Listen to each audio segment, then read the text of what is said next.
Just throw it in the bowl. Whoa. Whoa. Just throw it in the bowl. Whoa. Whoa. Whoa. Just throw it in the bowl.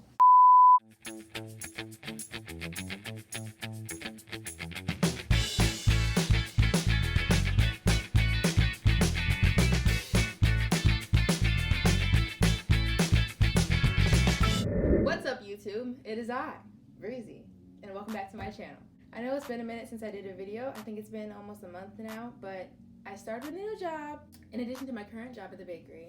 So I'm just mad busy. Like, I'm just trying to figure out my schedule. So I apologize, but I've missed it. I really have missed it. I was so excited last night getting ready, and I was like, oh, I get to do a video tomorrow because it's been a minute. So in theme still with Black History Month, these people are black, like, but not African American. So slippery slope, but we're gonna allow it. I'm gonna do Jamaican banana bread. I never knew that was a thing. I didn't know that Jamaicans had a special way of doing banana bread, but I was just looking through recipes one day on Pinterest, and I happened to come across this Jamaican banana bread recipe, and I was like, what's so different about it? It's different. It's a little bit different. So we're gonna try it out. Shout out to the Jamaicans. Big up the youth them way out of Kingston. If any of you are Jamaican or have Jamaican close friends, let me know if this is accurate or if it's just a thing that somebody made up to make them sound cool, like they were doing something that was like woke and ethnically aware. Either way, I'm gonna try it today and I'm gonna claim it as such. So let's go ahead and get into it. First things first, preheat the oven to 350 degrees Fahrenheit.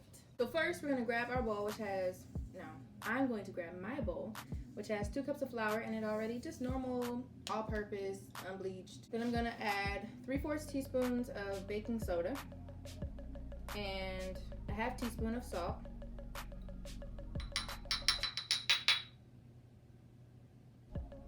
Give that a quick whisk just to combine them, mix everything together. Also put a little air into the flour. Go ahead, set that aside. Put a cup of sugar. I almost said salt. Don't do a cup of salt. That'd be nasty. Funny quick story. When I was in high school, we had foods class. Like we had the sugar and the salt in these containers that looked very similar. One was a little bit bigger than the other one, but unless they were labeled, you could easily forget which one was which. And so me and my cooking partner, Sam, we're making this apple crisp thing. Now, me having a baking mama, not gonna lie, was on my high horse. Cause I'm like, I know all this, like, you guys are peasants. I know what I'm doing. So we made this apple crisp stuff and came out the oven, let it cool for a little bit. She and I both took a big bite at the same time and we're like, and then looked at each other and simultaneously just spit it out. I had to use salt instead of sugar. My bad, Sam. We got a bad grade because of me. All that to say, use sugar, not salt. That'd be gross. All right, to the sugar, you're gonna, oh, shoot, dang it. I always do dumb stuff like that. Okay, to the sugar, I'm gonna add a 1/4 cup of softened butter. Now, mind you, I said soften, which means it should be room temperature. If you didn't set it out in time for it to become room temperature, throw it in the microwave on defrost, not cook time, on defrost for like 8 seconds. It should soften up. We're gonna cream this together until it's a nice fluffy mixture. I'm gonna put this in a different bowl. Stuff is flying everywhere. All right, now we're gonna cream it together.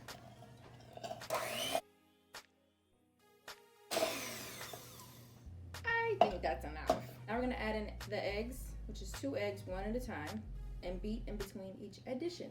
So plop 1, chill out, mix it up. Plop 2, mix it up.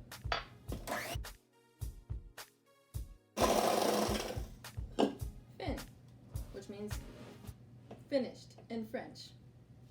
I'm cultured. Here comes the main ingredient to this recipe, which is the nanners. When making banana bread, you want your bananas to look decrepit and nasty like this. These are the bananas that we all look over or in the grocery store and say, who would want that? Stupid. These bananas are for people who make banana bread or hummingbird cake or anything else where you bake with bananas, because when they get this brown and nasty and gunky and trash, they have more flavor. So you know how like when bananas are green and they're all like hard and they taste horrible, and then they become yellow and it tastes more flavorful and they're softer. And when they continue to honestly deteriorate, they get more flavorful, they get softer, and that's when they're best for baking with. So anyway, this is what you want your bananas to look like. So slide that up there. Okay, you're gonna need 1.5 cups of extra ripe mashed bananas. These bananas are kind of small, smaller than most, I would say. So I put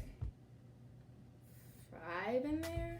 We're gonna mash it up with this banana masher or potato masher, depending on the use for the day. So you just take them in a bowl and mash them up. So I'm gonna just take all the little nanners that are on my masher.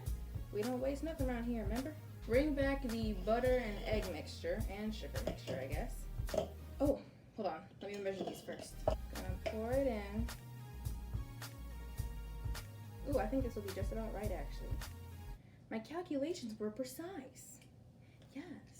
That's 1 cup. I'm throwing a 1/2 teaspoon of vanilla flavoring. Okay, here's where I'm deviating from the recipe. Because the recipe says to add in 3 tablespoons of rum. I don't have rum. I didn't feel like going to buy a whole bottle of rum just for a small banana bread recipe. Gotta sneeze.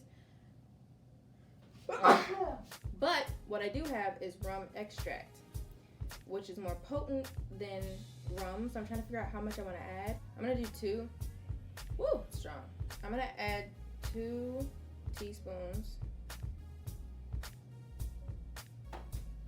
You know what? I'm going for 3.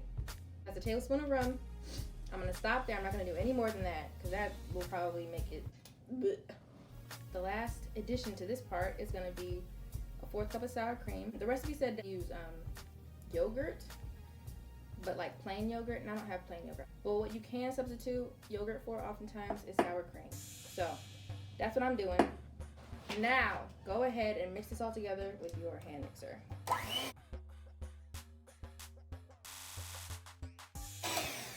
Oh no, got it on my sweater. I love this sweater. Bring back your flour mixture. And because this is the bigger bowl, I'm gonna add this to this bowl. So pour it on in there.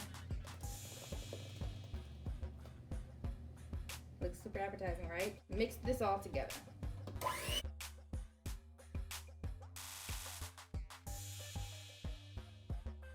Ooh, this is pungent, odoriferous, fragrant. Man, it's not as good. Stir in a 1/2 cup of coconut and more Jamaican vibes. Gonna mix it in. Now I got my loaf pan and I'm just gonna spray it. I gotta hold my breath before I do this. Pour in the batter and then just smooth it out a little bit. All right, now the last step before baking it is to sprinkle like a tablespoon of coconut on top. I'm gonna do what's left in the bag and just sprinkle it right on top. Then you're gonna bake for about an hour, which is steep. But you want the middle of the loaf to get cooked all the way. If you don't do that hour, I promise you it won't. It'll be all nasty and gooey on the inside. Some people like that. Personally, I don't. And I want this to turn out well, so I'm gonna bake for an hour. We'll catch you there. The bread's still in the oven baking, but I'm gonna go ahead and make this little glaze that's gonna go on top of it. So it is a 1/2 cup of powdered sugar, 1.5 tablespoons of lemon and lime juice. Stir that together until it makes a nice little glaze. This is nothing crazy. It's just gonna be a little one that's gonna be drizzled on top when it's all done. All right, so banana bread's out the oven. I'm gonna go ahead and just drizzle it with the glaze.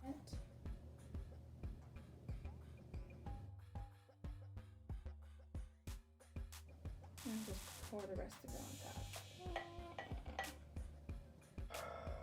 For my favorite part, I'm gonna go ahead and cut off the end because it's kind of, I don't know, it's kind of dry. Actually, it's not bad. Hold up.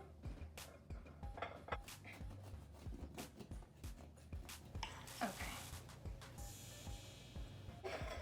And taste it.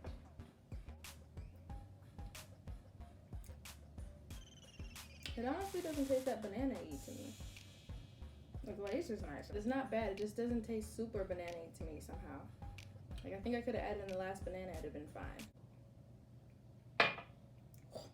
Personally, I prefer banana bread that has like cinnamon in it, sometimes raisins, sometimes nuts. So this just doesn't really do it for me, but it's not bad. So if I score it, I would give it a 4 out of 5. 4 out of 5 is cool, because it's not bad. It's just not my favorite thing. That's all I've got for today. Thank you for watching. Like, comment, subscribe, share, all that jazz. And I'll see you in the next video. Bye.